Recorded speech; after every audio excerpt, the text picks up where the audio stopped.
في الأوضة بتاعتي وأنا صاحي، وجاني القديس قيمون الجليني راكب حصان، وبنفس الصورة اللي هي متصورة على الستر بتاع الكنيسة بتاعته.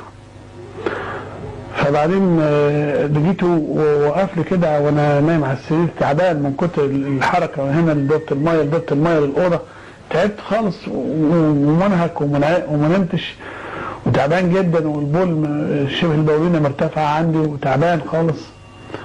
وبصيت لقيت ان الراجل ده جاني لابس راكب الحصان ومعاه صليب في ايده ولابس بتاع كده زي الخوذه وفوقها صليب، بقول له انت مين؟ قال لي انا اسخرون القليني. قال لي انا اسخرون بس. فبقول له اسخرون مين؟ انت اسخرون جد المدام؟ قال لي لا انا اسخرون الجليني الشهيد يا ابونا، انا اتعذبت اكتر من مجاجس واكتر من ابانوب واكتر من عبد المسيح المجاري ده بتاعكم ده اللي الناس كلها بتطلبه، وانا بصراحة زعلان منكم كلكم وزعلان من الكنيسة كلها عشان انها مش بتطلبني، وعشان انها يعني انا قاعد في السنة من غير شغل.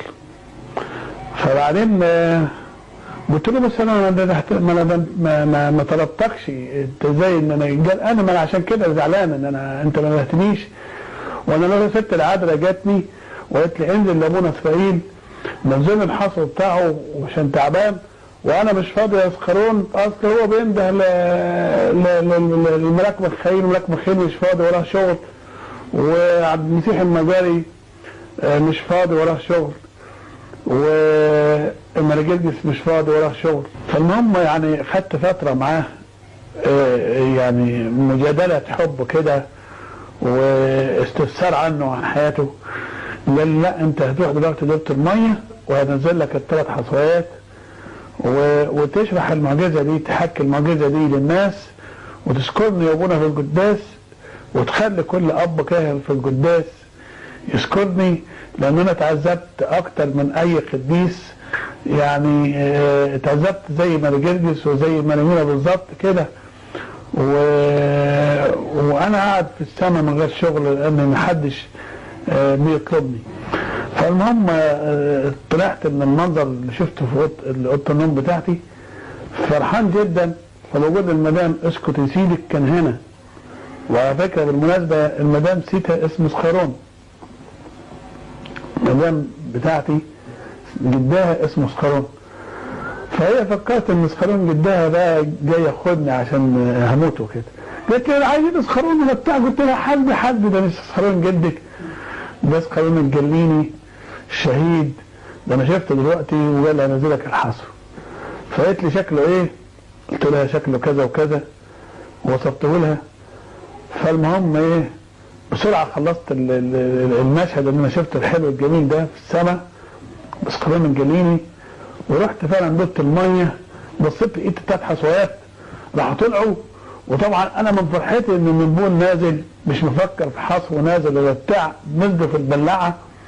كنت اتمنى ان انا امسكهم وكده على اساس ده كان يبقى اثبات حاجه، لكن طبعا انا عارف انكم انتم مصدقين. وبصيت لقيت البيت كله بيزغرط وفرحان ومبسوط، والناس اللي شافوني وانا تعبان خالص في الكنيسه في القداس يوم الاحد شافوني ان انا ايه نزلت البول. فقالوا والله اسخرون الجليني نزل لك الحصر والحمد لله ونشكر ربنا.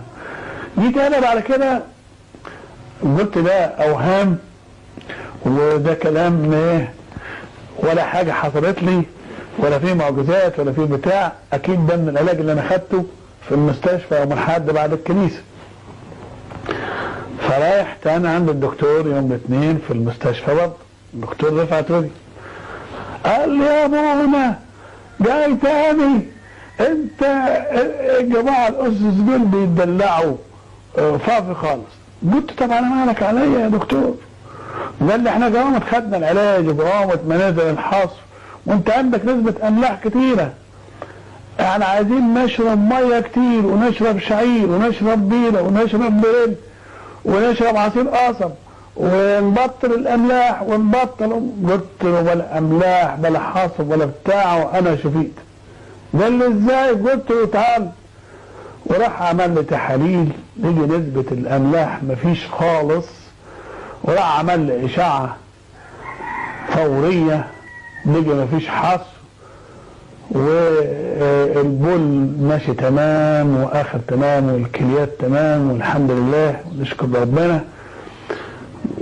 بصيت لقيت الدكتور رفعت بيقول لي ايه ده انا عندي حصر. وانا مين اللي عمل لك؟ مين اللي نزل لك الحصر؟ قلت له ده قديس مش ممكن يخطر على بالك ولا تعرفه. مين هو؟ قول لي مين هو عشان اطلبه عشان ينزل لي الحصر. قال لي ده قلت له ده قديس اسخينون الجليني، ده قديس عظيم يا دكتور رفعت. وكان الدكتور نياب ابو خاضره برضه من ضمن اللي عملوا تحاليل واشاعات، والاشاعات موجوده عندي والتحاليل موجوده عندي. وطبعا انا عارف انكم انتم واثقين بالكلام بتاعي من غير تحاليل ومن غير اشاعات، ونشكر ربنا. وبعد كده اسخينون الجليني من ضمن الكلام بتاعه لما كان بيكلمني بيقول لي تخلي الاباء الكهنه يذكروني في القداس، لان انا اتعذبت زي ابو سفين وزي ماري جرجس وزي مسيح المجال ما اتعذبش، بس هو كراجل بسيط بس بيعمل معجزات وشغال بره. هو دايما بره في السماء، يعني شغال بره مع الناس بيعمل معجزات. حتى الواد اللي اسمه ابانوب النهيسي بيقول لي كده، ابو اسخينون الجليني بيقول حتى الواد الصغير اسمه ابانوب النهيسي شغال على طول يا ابونا وانا قاعد في السماء من غير شغل. فانت يا ابونا تحكي المعجزه دي عشان اي حد عنده اي مشكله، اي ضيقه، اي الم، اي مرض، يندهوني بايمان وانا اجيلهم واعمل لهم معجزه. راعي الكنيسه حب عظيم يبكي في مرضه